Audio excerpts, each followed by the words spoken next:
معزز ہیں، یہ کوٹ پہنتے ہیں، یہ عدالت میں ہمارے اور آپ کے کیسز لڑتے ہیں، بے گناہ لوگوں کو یہ چھڑواتے ہیں. جو انتظار پنجوتا ہے، جو خان صاحب کے وکیل ہیں، ان کو 35 دن سے زیادہ اغوا کیا گیا، اور جب ان کی کوئی ویڈیو ریلیز کی گئی، انتہائی بری حالت. ایک معزز وکیل، بیرسٹر، خان صاحب کے ترجمان، کسی کے وہ والد ہے بچی کے.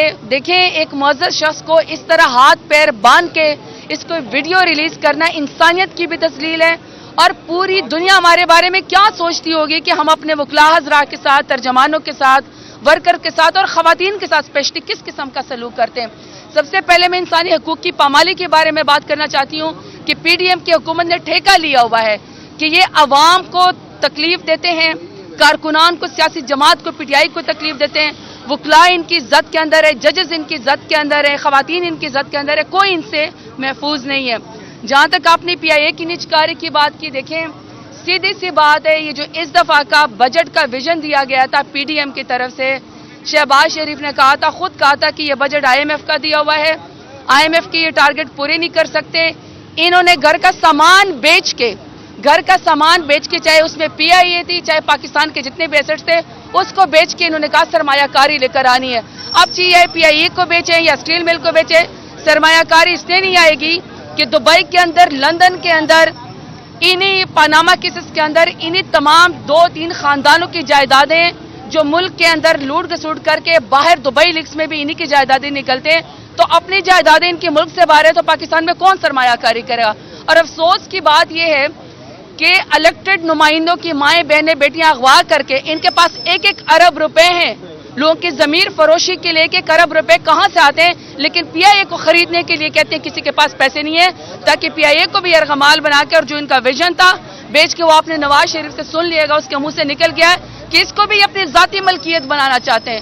اس کو بھی ٹک ٹاک وزیر اعلیٰ ذاتی ملکیت بنانا چاہتی ہے، پی آئی اے کو بھی اپنی جیب میں رکھنا چاہتے ہیں. جی نواز شریف صاحب باہر چلے گئے ہیں، مریم صاحبہ بھی جا رہی ہیں باہر، کیا ان کو اپنی حکومت جاتی ہوئی نظر آ رہی ہے؟ دوسرا یہ ہے کہ فضل الرحمان صاحب جو ہیں وہ ہر حکومت کا حصہ ہوتے ہیں، اس بار انہوں نے نواز شریف کو چھوڑ کے ادھر پی ٹی آئی میں آ گئے ہیں، کیا آپ کو یقین ہے کہ یہ آپ کے ساتھ مخلص ہیں؟ دیکھیں، سب سے پہلی بات تو یہ جو آپ نے کہا ہے نا، ٹک ٹاک جو وزیر اعلیٰ ہے، چٹی ان پڑھ، جو میر شرافت علی سے ہار چکی ہیں، آپ نے کہا ہے کہ وہ باہر جا رہی ہیں. ان کے اپنے کارکنان اگر ہیں تو، ویسے تو پٹواری بڑے کم رہ گئے ہیں الحمدللہ پاکستان میں، اگر کوئی ان کے کارکنان ہے تو وہ ان سے پوچھیں کہ آپ پھر اپنی کوئی گلے کی سرجری کروانے کے لیے باہر جانا چاہتی ہیں؟ 40 سال سے آپ کے اور آپ کے باپ کی حکومت ہے پاکستان کے اندر، آپ نے اپنے ڈھنگ کا ایک ہسپتال نہ بنایا. پھر نواز شریف کا کہتے کہ وہ علاج کرانے باہر گیا ہے، کہاں گیا ان کا؟ وہ کہتے تھے کہ ہم صحت پنجاب بنا رہے ہیں. نواز شریف کا یہاں پہ علاج نہیں ہو سکتا. یہ سب سے پہلا سوال ہے کہ ان کا ہر علاج باہر ہوتا ہے، جائیدادیں ان کے بارے صرف یا کرسی کے اوپر شکنجا مارنے کے لیے آتے ہیں، باقی ان کا سب کچھ جو ہے وہ ملک سے باہر ہے. دوسرا آپ نے کہا مولانا فضل الرحمان صاحب کی، دیکھیں ہم ہیں اپوزیشن کے اندر، یہ بہت بڑی بات ہے کہ خان صاحب کے ویژن کے اوپر، نظریے کے مطابق کوئی پولیٹیکل پارٹی ہمارے ساتھ بیٹھنا چاہتی ہے تو ہم تو اس کو اپریشیٹ کرتے ہیں. پولیٹیکل پارٹیز کو اپنے ساتھ بیٹھنا چاہیے، کیونکہ جو 26ویں آئینی ترمیم میں لوگوں کی ماں بہنوں بیٹیوں کو اغوا کر کے شبخون مارا گیا، جس طریقے کے حالات پیدا کیے گئے، وہاں پہ نہ آئین سے ان سے محفوظ ہیں، نہ ججز ان سے محفوظ ہیں، نہ وکلاء ان سے محفوظ ہیں، نہ خواتین محفوظ ہیں، نہ پاکستان کی عوام محفوظ ہے، نہ آپ میڈیا ان سے محفوظ ہیں. تو وہاں پہ جب پولیٹیکل پارٹیز بیٹھیں گی تو آپ کا اور ہمارا بھلا ہوگا. ایک بات یاد رکھیے گا کہ چاہے 26ویں آئینی ترمیم ہو یا کوئی ترمیم ہو، اس میں اسپیسیفکلی یہ نہیں لکھا ہوا کہ یہ عمران خان کے لیے. پاکستان تحریک انصاف اور میرے لیڈر عمران خان تو پہلی سختیاں برداشت کریں، ہمارے اوپر تو پہلی زندگی تنگ ہے، لیکن اب آپ کی زندگی مشکل ہوگی تو آپ کو سوال اٹھانے چاہیے. اچھا، آپ یہ کہہ رہے ہیں کہ 26ویں آئینی ترمیم جو ہے وہ شبخون مارا گیا ہے. ایک اور ترمیم کی جو پیشن گوئیاں کی جا رہی ہیں، چمگوئیاں چل رہی ہیں کہ پہلے بھی آپ ناکام ہوئے، ترمیم ہو گئی، حکومت کامیاب رہی، اب 27ویں ترمیم کے حوالے سے کیا کہیں گے کہ کس طرح روک پائیں گے؟ دیکھیے، پاکستان تحریک انصاف تو ہر فورم پہ مقابلہ کر رہی ہے. اب اگلے ڈٹائی پہ آ جائیں، لوگوں کی مائیں بہنیں بیٹیاں اغوا کرنے کے اوپر آ جائے تو یہ تو شرم کا مقام ہے. ہم اس میں کیا کر سکتے ہیں؟ ہم نے تو ضمیر فروشی نہیں کہ ہم تو اپنے حق کے لیے عمران خان کے ساتھ اور اپنے مستقبل کے لیے کھڑے ہوئے ہیں. جہاں تک آپ نے کہا کہ وہ ایک اور آئینی ترمیم لے کر آنا چاہتے ہیں، غیر آئینی ترمیم، ظاہری بات ان کی کچھ خواہشات، کالی خواہشات پوری نہیں ہوئی. ان کا خیال ہے کہ آپ کو، مجھے، جس کا کوئی تعلق نہیں ہے، مجھے اور آپ کو ملٹری کورٹس کے اندر دھکیلے. آج بھی ایجنڈا میں نے بھی پڑھا نہیں ہے، آج میں اسمبلی میں جاؤں گی، آواز ہم اٹھائیں گے. یہ پھر کوئی آرڈیننس لے کر آنا چاہتے ہیں، کوئی قانون لے کر آنا چاہتے ہیں